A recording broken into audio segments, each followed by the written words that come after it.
በጣም ይበረታን ይይዛል ከያዘክ ደግሞ አታመጣው አቆን የሚተወካውን እንደፈለኩን ይላል ከደስ ማምለጫን ሚስ ማምለጣቸውን ከሱ አላህን ነፍራ በይሳት ላይ ጌታችንን ተጠቀምበት አቀል شيء ቁም አንድ ወለካ ስገድ ከዛ ቁርአን ቅራ እንደው የማለከ ካቀይን ብቻ ከደርክ በኋላ ሂድና መታነቡን ያብኛ ትምህርት እንደሆነ አጥና ያ اخي ሙራጃ አድርግ ፌስቡክ እና ዋትስአፕ ላይ ምናቆጭ በለ ጊዜን ከምገል ማለት የማይሆን ነገር ከምትለቅ የማይሆን ነገር ከምታይ አላህን ፍራ አንተም አንቺም የአላህ ባሪያዎች ሴትም ይሄን በጣም ጥንቃቄ ማድረግ ያስፈልገናል በተለይ ወጣቱ አሁን የተበላሸበት ማለት ሴቶችም ክብራቸውን ያጡበት በዚህኛው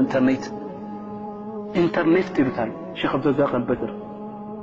በቃ ነዳጅን የሚያጠፋ ነገር ማለት ፌስቡክ ይውታል አንደኛው ፌስቡክ ነው ነው አንደኛው ራሱ والله ስንት ወጣቶችን ያበላሸብን ነው ሴቶች ዱሮ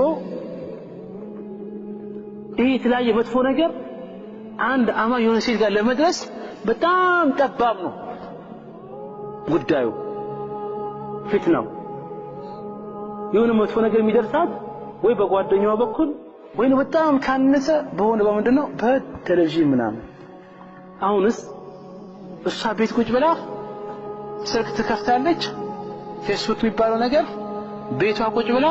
የዓለም መጥፎ ነገር ሁሉ ይደርሳታል قاذورات العالم كله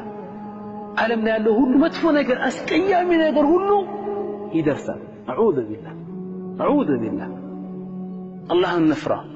እህቶቻችንም አላህን ንፍራ በላቸው ያ اخي ወጣትነት ተጠቀምበት በወጣትነትም ጊዜን ተጠቀምበት ገና አላህ ሰለ ፊት ማየት ትፈልጋለህ ሌሊት መግባት ትፈልጋለህ ከሚዛን መዳን ትፈልጋለህ ፍለፊትክ እኮ ገና ጀሃነም አለ ሲራጥ አለ ገና يوم القيامه 50 ሺህ ዓመት ሙሉ ሚዛን ላይ ትቆማለህ ፀሐይ አንተ ጋር ትቀርባለች ገና ይቀብር ጭንቅ አለ ፍለፊትክ ይሄን ያወቅህ ነው አንተ ምትፈልገው ምን ሰራ ይሄ ነገር ያወቅህ ነው ሴቶች የምታባራሻቸው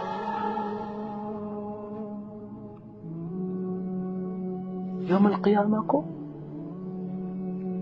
ሰዎች የሚሰቃዩበት ጊዜ ሰባት ሰዎች አላህ Subhanahu Wa Ta'ala የራሱ ጥላት ያደርጋቸዋል ከዛ አንደኛው ማን ነው شاب نشأ في عبادة الله